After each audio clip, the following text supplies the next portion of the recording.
Tonight, an exclusive interview with the President of the United States, Donald J. Trump. He'll talk exclusively about the destruction of statues around the country, the life issues, the election, and much more.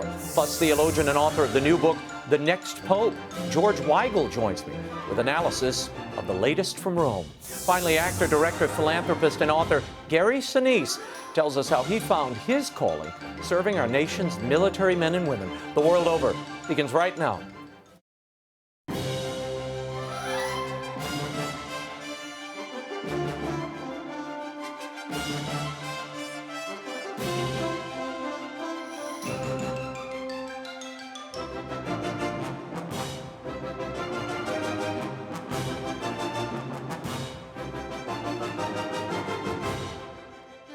Now, Raymond Arroyo. Oh, have we got a show for you tonight. A warm welcome to all of you joining us in the United States and the world over. We're delighted to have with us the President of the United States, Donald Trump, George Weigel, and Gary Sinise, all straight ahead. If you'd like to comment on tonight's show, particularly the presidential interview, send me a tweet. I'm at Raymond Arroyo. Keep it clean and civil. In the wake of massive protests around the world and the ongoing global pandemic, it seemed the right time to talk to the President of the United States. How does he mean to restore the nation's unity? What about those who are attempting to expand the meaning of the word pro-life?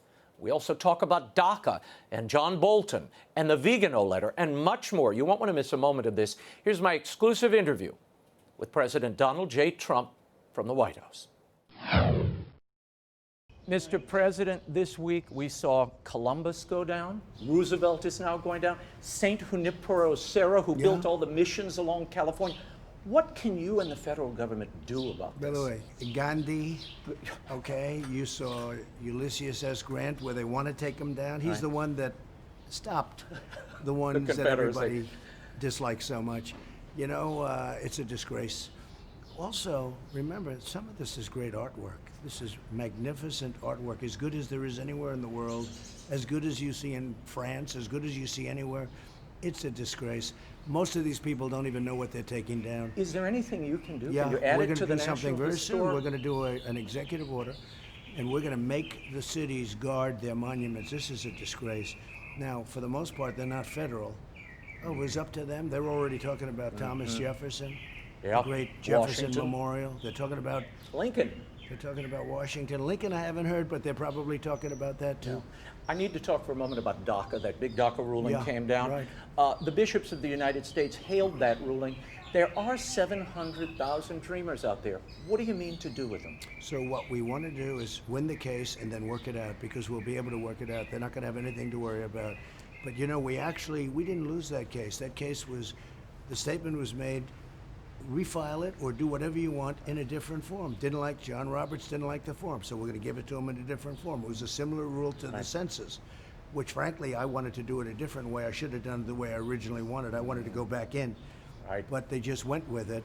But this is a very important thing, and it actually gives the president more power. I should be happy, but I don't want that power. We are seeing unprecedented violence across the country, Mr. President. In this this territory in Seattle, you've been watching this on the news. Is there anything you from this office can do to restore order and safety? Right, Raymond, what I want people to watch just for a little while. It's all Democrats, usually liberal Democrats. Take a look, whether it's Chicago, it's Democrat. Seattle, it's Democrat. The state of Washington, it's Democrat. Portland, it's Democrat. All of these places are run by Democrats. 20 out of 20 are Democrat run. They don't know what they're doing.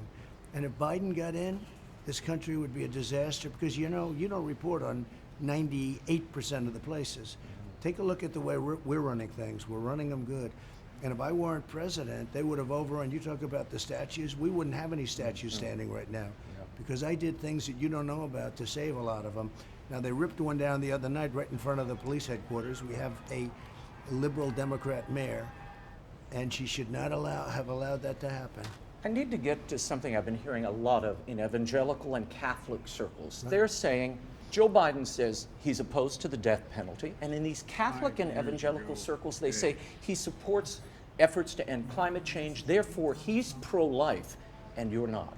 What would your response be? So first of all, Joe Biden, I am totally in favor of the death penalty for heinous crimes, okay? That's the way it is, all right? I'm pro-life, he's not, and the Democrats, look who he's putting on the court. They want to put people on the court. You have no chance. So I'm pro-life, the Democrats aren't. Nobody can say that Biden isn't. Look at his stance over the years. But you know, and I know, Biden's not going to be running things. It's going to be run by other people. Biden's shot. It's one of those things, I hate to say it, but Biden is shot. But the Democrats are not, it's not just him, it's a party, it's a platform. Take a look at the platform. Look at the governor of Virginia.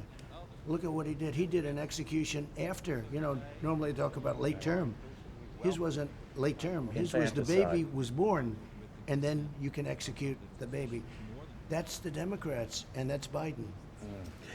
Talk to me for a moment. John Bolton's making a lot of headlines this morning about claiming that you spoke with President Xi and were willing to, pleaded with him to help in your reelection, and that you approved these concentration camps in China. Yeah, first of all, speak to that. I don't plead with anybody, and he knows that. He's a lying guy. He was a washed-up guy. I gave him a chance. He couldn't get confirmed by the Senate. I gave him a non-confirmed, an area where you don't have to go through the Senate. And then he goes out and writes a book. The book is a total lie, but more importantly, or mostly a lie, more importantly, what he did is illegal. It's classified information. And I think, number one, we're going to get back for the government the money, any money that he made. And number two, I think he's got very major problems. He violated the law. Let's see what happens. Well, and Mulvaney came out and said, this is fiction today. Mick Mulvaney was great, and Mnuchin was great. And if you look at our great Secretary of State, Mike Pompeo, he was great. Everybody was in the room, and nobody heard what Bolton heard. And why would I do that? China has never met a person in this office that's treated them the way I do. Never. We've taken in tens of billions of dollars from China. They've never had a situation like this. Before the pandemic, which probably was sent by them, whether it was accident or on purpose, we'll figure that out. But before this horror show that all these 188 countries are going through, China was having the worst year in 67 years. Right. That's me. That's because of me. Because with any of these people, if you take a look what happened with Biden and Obama, China ripped this country like it's never been ripped before, and that'll go back. If Biden won, China would own the United States. They would literally own the United States. You know it, and so do I. Let's talk for a moment about these mail-in ballots. There are calls across the country. I read where Michigan has already sent in mail-in ballot requests to all their voters. What can you do about this? You believe this will promote or encourage fraud in the election? I think it's going to be the greatest fraud ever. I think it's going to be a rigged election if they do that, if they're allowed to do it. We went through World War I and World War II. People went out and voted. And now they're saying the pandemic, they're using that as an excuse. The news is building it up like crazy. Mail-in ballots, you're going to have foreign countries. You talk about foreign countries, they're going to be printing their own ballots. It will be a rigged election if they do that. Now, we're suing on many different states. Right. And we're having great luck. We're winning some of these suits. We're going to see what happens. If we go to mail-in ballots, they're going to take them out of the mailboxes. They're going to take them from postmen. They're going to print them fraudulently, and foreign countries are going to print them. California just announced they're sending out millions and millions of ballots. Where are they going, Raymond? Where are these ballots going? Who are they going to? And then maybe they don't send to a Republican neighborhood. You take a look. We had 7 races in California at the end, House races. Everybody was close, and then in the end we lost. They dumped a whole pile of ballots on tables. But we won the big one. We won the one just recently. Right. And first time in 22 years. I think really good things are happening. People are seeing what's happening, but mail-in ballots will lead to the greatest rigged election and the greatest fraud in the history of our country, potentially. We have to talk about police reform. This is at the top of every headline. It's bound up in the protests we've been seeing. Do you support, and it's spreading around Capitol Hill, the idea of ending qualified immunity for cops? Look, we're going to have to let our police, number one, we need great people, and we have great people. You'll see one person, but you won't see thousands of people that do a great job. Police, law enforcement. We have the greatest law enforcement in the world. We have to protect them. If you do anything with immunity, nobody's going to be able to do their job. So no, I don't support it at all. After all we've seen, the tumult of the last few weeks, how do you bring this country together? And how do you get black Americans to listen anew? They were leaning in and listening to what Donald Trump was saying and doing. How do you get them to give you a second look? Well, it's a shame that I have to even ask that, because I did criminal justice reform, I did opportunity zones, I funded the black colleges, as you know, First and president to do that. universities. Yep. I funded it, and they have long-term financing. Nobody else did it. Obama didn't do it. Nobody did it. I did more for, I say it, and I say it openly, I did more for our black population than anybody other than Abraham Lincoln, okay? And nobody's even close. What I did on criminal justice reform, they've been trying to get it for years, and nobody did it. Obama didn't do it, I did it. And it's a shame you have to say that, because to be honest with you, Raymond, they should say, we love Trump. And I think a lot do. I think a lot of African American great people in this country, they appreciate what I've done. We'll soon find out. What is your opinion, and how do you deal with these states that are refusing to open up, Mr. President? Is there anything you can do? Refuse them funding, withhold funding unless they open up? A lot of it is a thing for November 3rd, because the longer they hold out, they think it hurts the economy, and if it hurts the economy, that's good for them. But our economy, we just had record job numbers 2 weeks ago. We had record retail sales numbers last week. I think we're going to do very well. We're doing very well. Archbishop Vigano wrote you a letter that you tweeted out. He was the former nuncio, Vatican representative here in Washington. In it, he said, what you're facing is a battle of the children of the light versus the children of darkness. He said these protests were infernal deceptions. How did you react to that letter? He asked people to pray for you. And is that an accurate read of where we are? I think it is, and I think he is a great gentleman. It was a tremendous letter of support from the Catholic Church. He's highly respected, as you know. It was beautiful. It was really 3 pages long, and it was a beautiful letter, and I appreciated it. Yeah, but he's right in what he says. Final question. How do you want to be remembered by the next generation, and how do you get there? So I was there 3 months ago. We had the greatest economy ever, the greatest job numbers, great for everybody, for women, for African American, Hispanic American, Asian Americans, people without a high school diploma. There's so many categories, every single category.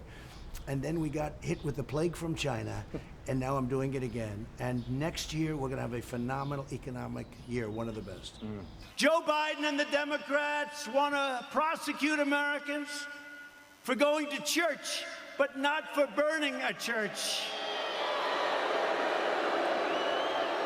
They believe you can riot, vandalize, and destroy, but you cannot attend a peaceful pro-America rally. They're nipping at you over attendance at this Tulsa rally. What really happened there, in your opinion? Well, there were many things. First of all, there was a curfew that was enforced the first night where many people had to leave. Right. And it was, enforced by the mayor. Where many people the first night, meaning a couple of nights out, they had to leave. They've been waiting there, and then all of a sudden they're forced out. But there were many things that happened, including protesters, including Black Lives Matter, including probably Antifa. We'll find out because they're looking at it now. They had protesters. And also, for 2 weeks, we have been hammered that if you walk into that arena, you're going to be in big trouble. Big trouble. And, we had a good crowd. I'll tell you right now. You did. If you look at that, that was a lot of people. It was a 22,000 seat place. And if you have, we had a lot of people in there. And what they don't say is online was phenomenal numbers. Right. And I heard the television, broadcast network's huge. I heard the television network did fantastic. I don't know any politician or stand-up comedian who holds forth for 2 hours with the energy and verve that you brought, including the leather shoe routine, which was classic. They're leather shoes, that's right. I have them again. They're leather shoes, but they're not meant for an ice skating ramp. No, don't do that. No, don't do I won't that. do Mr. President. Have a good time. Thank you very much. Thank you. Thank you. Our thanks to the President and his staff for making the interview possible. In case you missed it, we will re-air this exclusive interview with President Trump on the world over this Thursday, June 25th at 8 p.m. Eastern on EWTN. Newt Gingrich will be here to respond to it. And we should mention we've also extended an invitation to the Biden campaign. We would love a chance to speak to the former vice president here on the world over as well. We hope he'll agree to join us. Earlier this month, Vatican police arrested Italian businessman Gianluigi Torzi, who was involved in the controversial London real estate deal on suspicion of extortion, fraud, and money laundering. The scandal broke last October when Vatican police raided the Secretariat of State and the Vatican's financial watchdog agency. Half a dozen Vatican officials were suspended. Last week, the Financial Times reported they have seen contracts, banking records, and the accounts of people with direct knowledge of the Vatican's financial affairs. They suggest that the deal with Mr. Torzi was approved by some of the major senior officials at the Vatican, including Secretary of State Cardinal Pietro Parolin. This revelation casts doubts on the Vatican's official narrative that the controversy surrounding this London property was the work of Torzi and a handful of junior administrators who were all suspended during the investigation. For more on all of this and to talk about his new book, we're joined by papal biographer, author of The Next Pope, The Office of Peter, and the Church in Mission. Please welcome George Weigel back to the program. George, I want to begin with this news reported by the Financial Times. 3 weeks before Italian investor Gianluigi Torzi, his company took control of that Chelsea property in question, Cardinal Parolin, the Vatican Secretary of State, authorized his deputy, Venezuelan Archbishop Edgar Peña-Parra, to take control of the Secretariat's bank accounts. Then on November 28th, Peña-Parra sent a request for payment to be made, and that resulted in that building in London, to be transferred to Torzi's Luxembourg shell company. Where does this leave us, George Weigel? Originally, the Vatican said Torzi acted alone. I think it underscores, Raymond, a point that I make in this book, The Next Pope, and that is that you can shift boxes around on an organization chart forever. But what really counts in reforming the finances of the Holy See is the character of the people involved with those finances. And the next Pope, as his predecessors have tried to do, has got to put in place people who are committed to financial probity, to transparency in the Vatican's financial transactions, and who know something about money. There's no reason to think that a papal diplomat has particular skills in finance. I've seen a flow chart of this Chelsea deal. It's more complicated than the flow chart that was going around a few months ago, trying to demonstrate how a guy making bat soup in China ended up creating a toilet paper shortage in San Diego. I mean, it's an unbelievably complicated mess. But beneath that mess is a lesson that I underscore in the section of this book on Vatican reform, and that is character. Character is the crucial variable in Vatican administrative and financial reform. Well, relative to that, the other figure embroiled in all of this is the previous substituto, Giovanni Angelo Becciu, now Cardinal Prefect of the Congregation for the Causes of Saints. What comes of the trial here, George? And where does this place Cardinal Pell's warning, the previous head of that economic secretariat? You know, he tried to implement all sorts of reforms. Where do we situate him in all of this now, in light of what's come to pass? Yeah, I was speaking to Cardinal Pell just about a week ago. He believes, and I believe, there's a lot more that remains to come out on the Torzi story, or through the Torzi arrest and his eventual trial. But it seems to me, and I immediately say I am no expert in international finance, but it does seem to me that Cardinal Pell has been thoroughly vindicated in his reformist efforts. He attempted to get a lot done quickly. A lot of people criticized him for that, and some people were obviously made uncomfortable by it.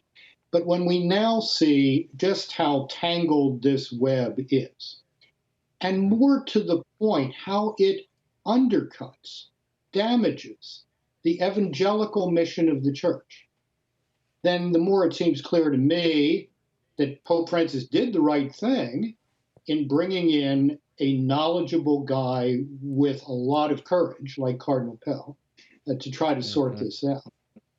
And that is going to happen going forward in the future.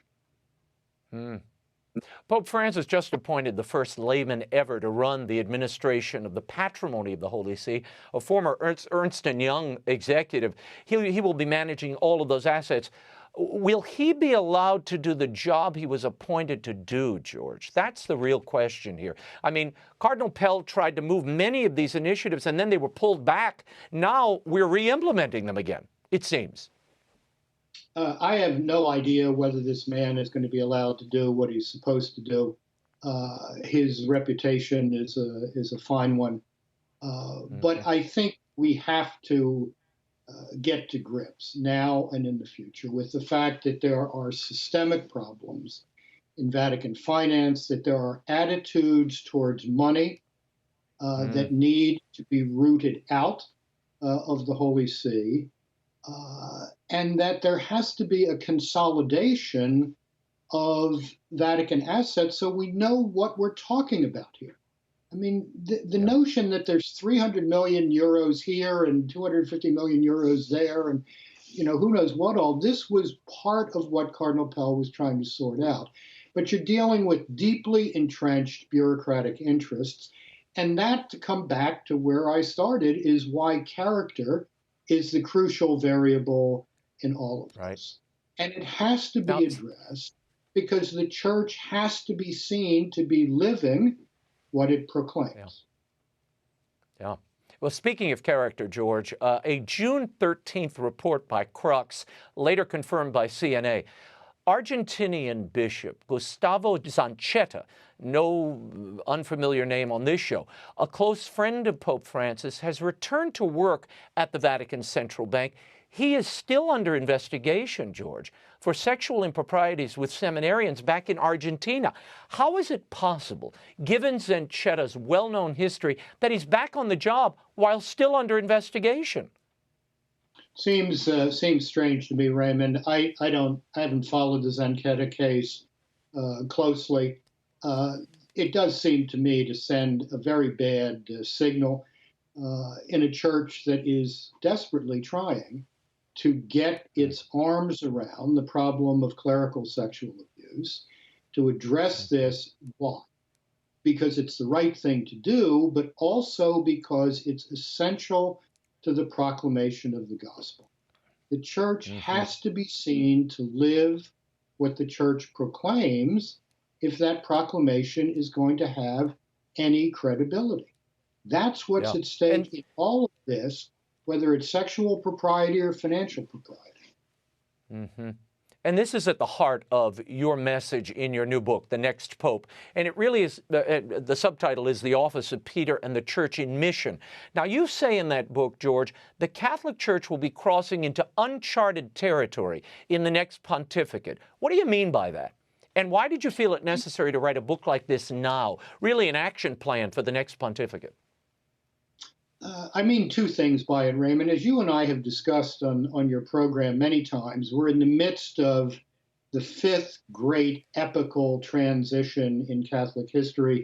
This time the transition from the Church of the Counter-Reformation to the Church of the New Evangelization. We've been in that transition for more than 100 years now, and it's one of the reasons why there's so much turbulence in the church. But within that transition, there's another transition coming up. The next pope will not have been a man who experienced the Second Vatican Council, which accelerated this turn into the new evangelization in the way that John Paul II, Benedict XVI, or Pope Francis experienced. The next pope might have been a teenager at the time of Vatican II, could even have been a child at the time of Vatican II. So it seemed to me that it might be helpful to the whole church, as well as, I hope, to those responsible for choosing the successor of Peter, to ask in this small book, what have we learned over the past 50 years? What seems to be fruitful for the proclamation of the gospel? Where is the church living and why? And where is the church dying and why? And that's what I've tried to lay out in a very straightforward, I hope non-polemical way. And I hope that that does indeed provide a template for thinking about the entire Catholic future, but also about the future of the office of Peter. In your book, you say the next pope must be fully committed to the new evangelization as the Church's grand strategy in this 21st century. You write this: the Catholic Church does not exist by itself or for itself. The Catholic Church exists because of the salvific design of God, which is the interior truth of history and the cosmos. And the Catholic Church exists to proclaim Jesus Christ and his gospel. Now, based on history and the current state of the Church today, do you think a new evangelization will be the greatest challenge the next pope will have to deal with? Well, it's the challenge that every pope deals with, and that's been true since St. Peter gave the first Catholic sermon on the first Christian Pentecost. It's what's striking to me now, Raymond, is that if you look around the world church, which is a very complicated place, talking about 1.3 billion people in every imaginable cultural circumstance, and yet amidst that complexity, some things are quite clear, or at least seem to me quite clear, and I try to explain them in this book. The first thing that's clear is that the church that has embraced the gospel, that proclaims the gospel boldly, with compassion, which offers others the possibility of friendship with Jesus Christ, which says with confidence, Jesus Christ is the answer to the question that is every human life, that church is living, and it's vibrant, and it's of service to society. Where the church has lost confidence in the gospel, where the church has simply become another non-governmental organization, doing good works in society, that church is dying. That's the fundamental divide in Catholicism today. And those who would lead the church, whether that's local churches or the universal church, seem to me have got to wrestle with that fundamental truth of the contemporary Catholic situation, which means, of course, that the path forward is the path that John Paul II called the new evangelization. George, when I read the line, there was a line in the book where you say, and I'm paraphrasing, the Catholic future rooted in the Great Commission has stalled. And I thought to myself, is that because the laity as well as the clerics have lost passion? It doesn't mean enough to them to even fight for it, much less to proclaim it or defend it? What do you mean that it's stalled, the Great Commission? You're thinking about the section that I'm thinking about. There are moments throughout the history where the church's vitality lags, where the business of proclaiming the gospel, bringing others into the fellowship of the Lord, seems to stall, seems to hit a rut, seems not to be going anywhere. That's, in a sense, to be expected. This is a church of sinners. Everybody in the Catholic Church is imperfectly converted. So there are going to be periods where we stall. The question is what we do when we're in that stall. Right. And I think in that same passage of the book, I make mention of something that's struck me with great force in recent years. There are libraries full of books of church history, but there's only one divinely inspired history of the church. It's called the Acts of the Apostles. It's the fifth book in the New Testament. How does the Acts of the Apostles end? It ends with a shipwreck. But the shipwreck becomes the occasion for St. Paul to cooperate with God's providence in bringing the gospel to new places. So that's what we have to understand in these moments when things seem to be sputtering a bit or the engine seems to be stalled. There is a divine purpose still at work in the church. And if we cooperate with the grace of God, which we're promised will always be with us, then we can get out of the rut, we can fix the stall, we can get the engine running again. and we can get about the business of the Great Commission. Go and make disciples of all nations. All nations. But we've got to Yeah. understand that that Great Commission is addressed to all of us. Every Catholic on the day of his or her baptism was given the Great Commission. If we all understood that, we would be truly the Church of the New Evangelization. Mm-hmm. In the book, you write, the Church of the 21st century will be a Christ-centered church, born of the gospel in full, or it will not be. Those who would lead the church must understand that. Why do you think they don't understand that today, George? Well, it's a real puzzle to me, Raymond. Look at Germany, for example. What's going on in Germany today is sometimes called a slow motion schism. I might even have used that term myself in a column or two. Mm-hmm. I now come to think that what's going on there is actually something far graver. What's going on there is close to apostasy. Leaders of the church, people of the church, have simply ceased to believe that the gospel is true. And yet they have this huge institution funded by the state through the so-called church tax. So what do you do with it? Well, you turn the church into an NGO in the good works business, some of which are indeed good works. But that's not living the Great Commission. Wherever the church is dying, it's because of a lack of faith. And the Lord knew this 2,000 years ago. When the Son of Man returns, will he find faith on earth? At the moment, he's having a hard time finding it in Dusseldorf and Munich and Berlin and a few other places. And that's a great sadness, because there's a wonderful tradition of Catholic life in the German-speaking world. German-speaking Catholicism is very generous in its support of the church in the Third World. But there's a fundamental problem of faith, and when the faith is weak, the mission simply stops, and the church stops. George, in our remaining minutes, you write about papal protagonism in this book.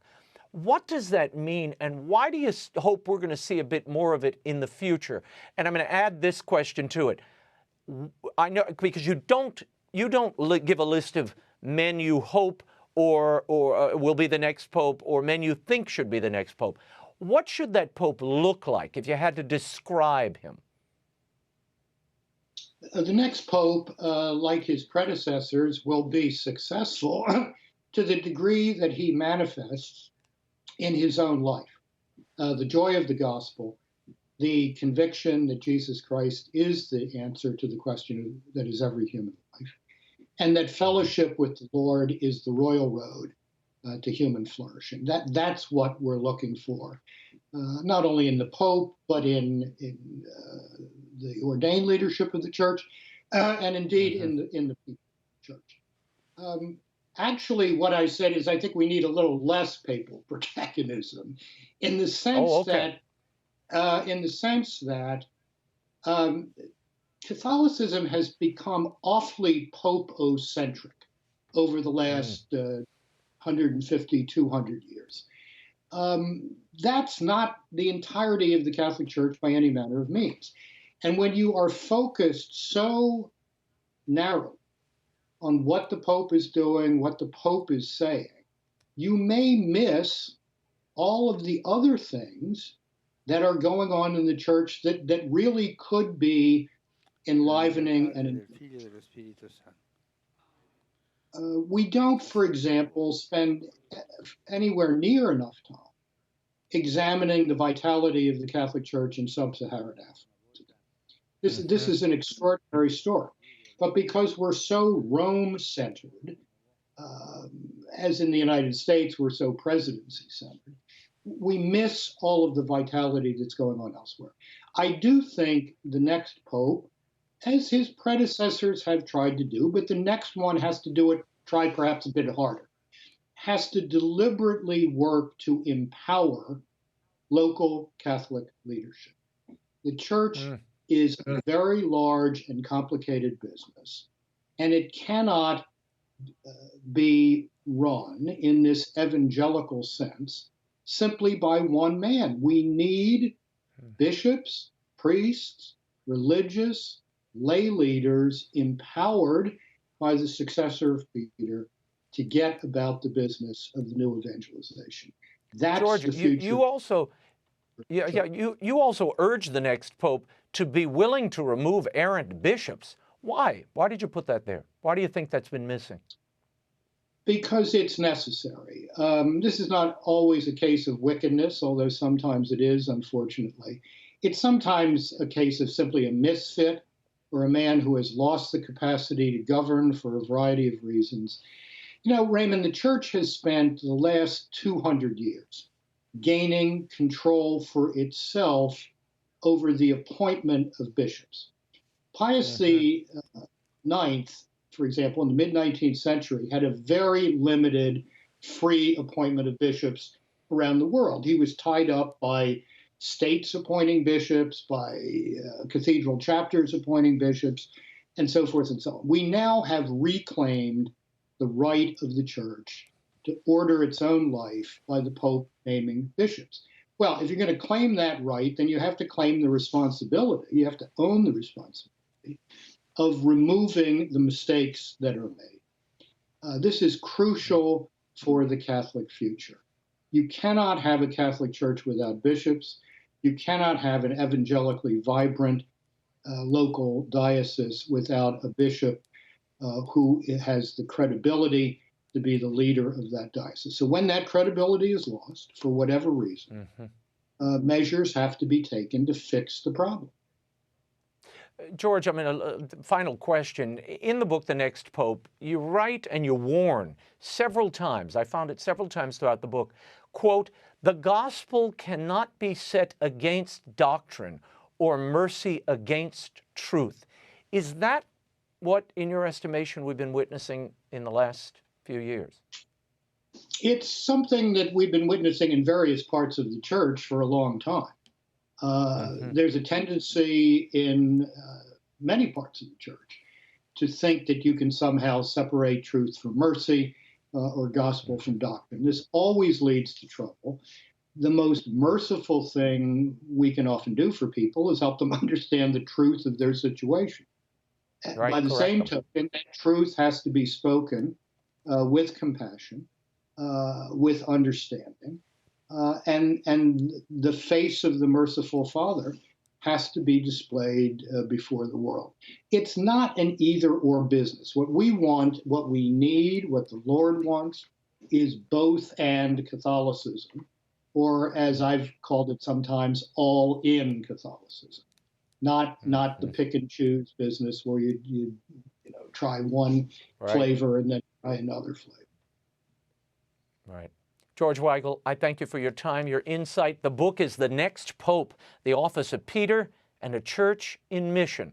It's available at bookstores everywhere and online. George, thanks again. Thank you, Raymond. He was nominated for an Oscar in his role as Lieutenant Dan in the 1994 Forrest Gump. He's also an Emmy winner, a family man, musician, philanthropist, working on behalf of our nation's fighting men and women. In his memoir, Grateful American, A Journey from Self to Service, he talks about how he found that calling. Here's my interview with Gary Sinise. Why do you subtitle the book A Journey from Self to Service? Well, I didn't know what the book was going to be called when I started to write it, but as I started to pore through it, these recurring themes started to come out: gratitude, appreciation, and I realized that this memoir kind of tracked my life through the time where I was focused on this singular sort of acting thing that I was doing and building a theater company and the things that were around my small world, and that it evolved into this broader mission story of service to others, which I'm very much involved in now because of my foundation, the Gary Sinise Foundation, and everything. So it really is. That's exactly what the book is. I am a grateful American, and it is a journey following this road from kind of a self-focus to a broader service focus. You open the book and you title the prologue "Stunned," and it's about a seminal event that happened about 25 years ago that confirmed you in what's become your life's mission, your work. Tell me about that moment. Yeah, I wanted to start the book with something and then kind of travel back. So I started with a kind of a pivotal moment, an important moment that sort of really stunned me in a way when I walked in to the Disabled American Veterans National Convention 25 years ago this summer. And they had seen Forrest Gump. It had just come out about a month before, and they'd seen Lieutenant Dan. And this is an organization that advocates for, they might have 2 million members that are all wounded veterans. And they invited me to their national convention. I walked in, and I was so emotional to receive their acknowledgement. They wanted to acknowledge me for playing a disabled veteran in what they consider to be a positive way. And 2,000 wounded veterans cheering you on, that was very emotional. I never forgot it. You talk in the book also about your grandfather's service. You take us way back in the book. And you had family who were veterans, your wife's family as well. Tell me a sense of how that laid the groundwork for this concern and heart you have for military men and women and their families. Well, it's funny, when I was a kid, my dad was in the Navy in the early 50s, and I was born in 55. He got out of the Navy in 55. I was conceived here at Anacostia on the naval base there, and that's where my dad was stationed. He was working in the film lab as a photo mate, is what they called him, and that's where he learned the film business. He moved.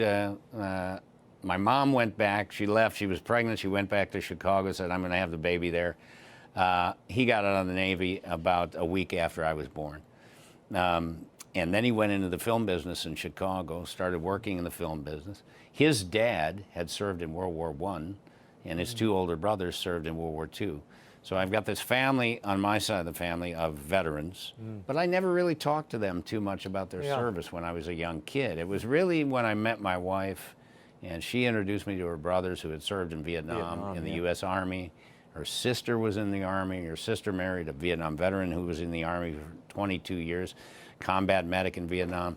They were the ones that sort of, started to talk to me about military service and what it was like to be a Vietnam veteran, serve in the jungles, and then come home to a nation that really didn't treat them very well. And they had to kind of recline into the shadows a bit. I felt very badly for our Vietnam veterans, and so in the early 80s I just started to do some things in Chicago to support them in different ways. And that sort of planted the seeds a little bit for what would happen in the 90s when I had the opportunity to audition for Forrest Gump and then play a Vietnam veteran. I very much wanted to do that because of the military veterans in my own family. And that led me to start working with our wounded, and it all turned. There was a turning point. There's a chapter in the book called Turning Point, which is the September 11th attack. That was a real turning point for me, and I started moving into the service work that I haven't stopped. No, it arrested people who were not there at the time. Don't remember what that moment did to the entire country. I mean, it was a shock to the whole system of the country. But to those who were who had first responders in their family or were in any way involved with the victims of 9/11 or the New York scene, it became very real. The threat, the danger, and how fragile the freedom we took for granted was. I write about that in the book, the fear that I had after that event. I mean, it was terrifying.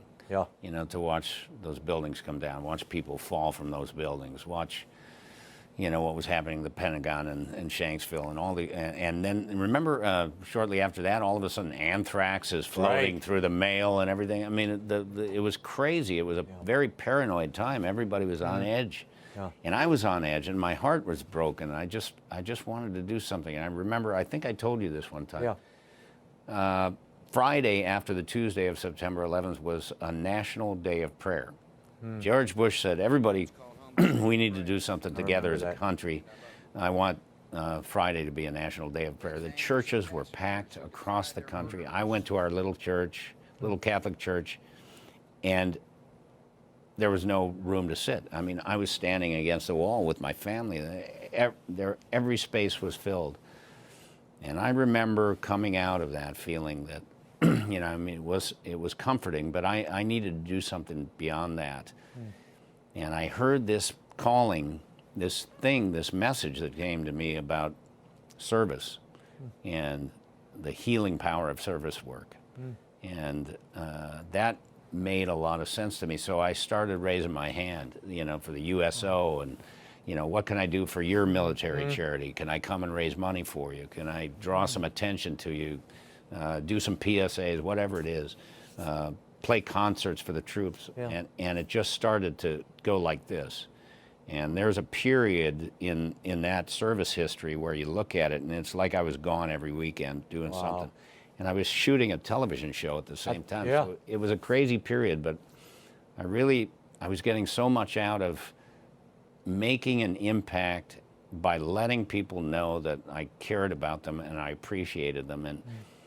And the war got worse, remember. There was a time where Walter Reed was just filled to the gills with wounded, and they didn't know where to put them. There were so many.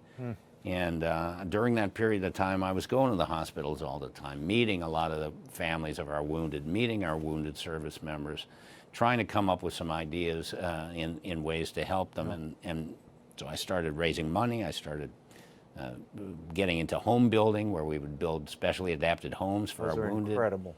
And it all manifested itself into the creation of the Gary Sinise Foundation, which is toward the end of the book. You see the service journey into this full-time nonprofit that is devoted to serve and honor the needs of our military men and women and first responders. And we're getting great things done at the Gary Sinise Foundation. No, I've seen it up close. I want to talk about it in a moment. I want to, you get into your career as well, and I want to back up a little bit. In high school, and this I didn't know, in high school, you were not exactly the straight arrow that people think you are today, Gary Sinise. I mean, you were doing pot, you were selling it, a little scrape with the law after you signed on to be in West Side Story. What happened there? Where did this acting bug come from during that period? Well, I had a lot of trouble as a kid. I never learned properly, I don't think, how to read and write. I mean, it's just, I've gotten better over the years. Yes, Obviously, you have. I wrote a book. You've written a book now. My high school teacher is amazed. You know, this kid wrote a book. That's incredible. You could put words together. You see that? They make sense. And when she first met me, I was just bumbling around, and you know, I was having trouble. I tell this story in the book where we moved from town to town a little bit, right in those years where you're developing a lot of friends and you're making friends, and then all of a sudden we uprooted and moved, and I had to make new friends, and that was a struggle. I played in rock bands. I got into trouble with a lot of things that I write about a little bit in the book, because I do hope that somebody who might be going through a similar thing can see that there is light at the end of the tunnel, and if you can turn yourself around. And I was lucky. In some ways, I don't know. I happened to be standing in a hallway, and this drama teacher walked down the hall when I was a sophomore in high school, and she told me to come and audition for West Side Story because I looked like a gang member, and she thought I'd be good in the show. And so I did. I went and auditioned, and I got in the show. And all of a sudden I discovered, here's this aimless kid who's really, really troubled, having a lot of trouble adjusting. And all of a sudden I found this community of kids that I loved, and I just loved doing the play, and that's all I wanted to do. So I just auditioned for every play I could after that. And as soon as I got out of high school, I started a theater. I wanted to keep doing it. Now, not any theater. You start the Steppenwolf Theater Company, which is now this iconic institution in Chicago. But we were kids. Yeah, in the beginning it's you and Laurie Metcalf and John Malkovich. You're pals, and you're doing these shows together. What was it like in those early years? I mean, you all were all learning at the same time, I imagine. Yeah, in West Side Story. And your wife, Moira, who was also She a was part an of it. early member, 1976. In West Side Story, the guy who was playing Tony, the lead, you know, I was one of the chorus guys. Yeah. I was a shark, you know. Pepe. Yeah, Pepe the shark. And the guy who was playing the lead was Jeff Perry. And Jeff and I became best friends. And he was very different than me. He was a guy who carried a million books around, and he had glasses, and read Chekhov and Stanislavski and stuff. I didn't know what any of that was. And I was just a rock and roll kid, you know, but we really connected and we hit it off. And after high school, I just wanted to keep doing plays. So I started this little company with some of the high school kids. And Jeff had gone off to college to Illinois State University, and I told him about this. And so for his summer break, he came up to do a play with this little community company, a play by Tom Stoppard called Rosencrantz and Guildenstern Are Dead. And he had made very good friends with another guy at ISU named Terry Kenny, who was another great actor. So he said, I'll bring Terry with me, and he'll be in it too. And so Terry came up, and the three of us really bonded during that experience. And we said, you know, when you guys get out of college, we're going to pick this up again and do something with it.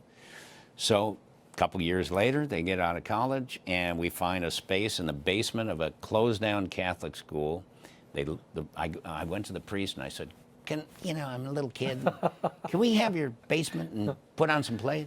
And he said, sure. And, you know, it was closed down. They weren't doing anything with us. He said he'd give it to us for $1 a year, for just a write-off. And so we built an 88-seat theater in this basement of a Catholic school in Highland Park, Illinois. And we recruited 6 more people, and Laurie Metcalf, Moira Harris, John Malkovich, Alan Wilder, H.E. Bacchus, and Nancy Evans. And we became the original 9 members of Steppenwolf. And from there, it just kept growing and growing and growing. Then we moved into the city of Chicago and built our own building, and now we're about to break ground on another building. And you know, it's 45 years old now, that theater. Unbelievable. Did you ever expect Lieutenant Dan to do what it's done, and why has it resonated in the way it has all these years later? I mean, generations now, we're talking about multiple generations now, that see you as Lieutenant Dan, and that gives you a certain credibility in addition to your work in the veteran community. You know, I don't know. I mean, can you? You can think of a few movies that are constantly. You see them every year. They're always on television. It's a Wonderful Life. It's on every year, and new generations watch it. There's a few of them. Forrest Gump seems like it's on television all the time. Somebody is always texting me, hey, I'm watching Gump on TV right now. And it seems like it's never quite left the consciousness in some way. So new generations of kids are seeing Forrest Gump. I'll go and play for these concerts on military bases. There'll be 5,000 people out there. They're all screaming Lieutenant Dan at me, and I'll ask them, you know, how many people here have seen Forrest Gump? And everybody cheers. And then I'll say, is there anybody over 10 who hasn't seen that movie? And you know, it's very quiet. Nobody said it. People, I don't know if they're just embarrassed or what, but it seems like everybody's seen the film. And so it's always there. And when I started going out for the troops, I hadn't had CSI New York yet. So I wasn't on television every week, and I had done some movies, but I was still kind of the guy, you know, the guy who played this guy and the guy who played that guy. People didn't know my name, but they knew Lieutenant Dan. I'm going to show people this little clip of video that your foundation released this week. It went viral, and it is people thanking you, being grateful for your work. Watch this. Thanks, Lieutenant Dan. Just want to thank you for everything that you do. You and your foundation helped me and my family recover from the devastating Tubbs fire. Not only me and my family, but also hundreds of other firefighters.